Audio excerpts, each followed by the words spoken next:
हम लोग समृद्ध नियम पढ़ रहे थे क्लोजर प्रॉपर्टी का। तो इसमें हम 3 गो पद पढ़ लिए थे, 2 गो पूर्ण संख्या पढ़े थे और पूर्णांक संख्या पढ़े थे।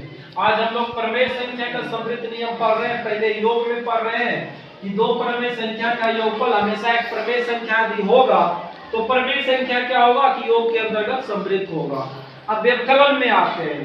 व्यवकलन में होता है घटाव।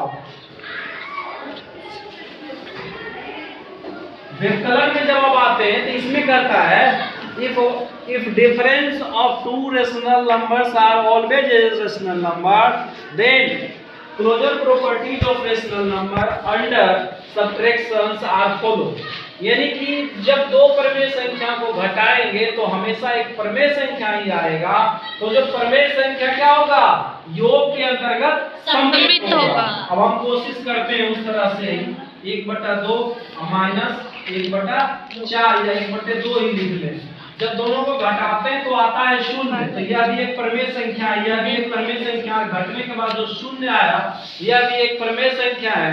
और दूसरा एक और हम लोग लेते हैं 1/9 माइनस 1/3 लेते हैं। इसका एलसीएम बच्चे कितना हो जाएगा, 9 हो जाएगा। और 1 हो जाएगा, यहाँ से 3 किया 9 और 1 माइनस 3 जब घटाएंगे कितना आएगा, -2 बटा 9। सही है ना? हाँ सर। -2/9 3 ऊपर चल जाएगा, 1 में से 3 घटेगा तो -2/9। तो यह भी एक प्रमेय संख्या है, यह भी एक प्रमेय संख्या। घट के जो आया -2/9 यह भी एक प्रमेय संख्या है।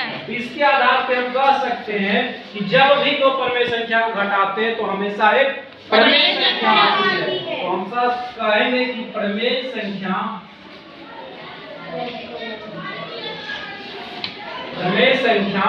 व्यवकलन के अंतर्गत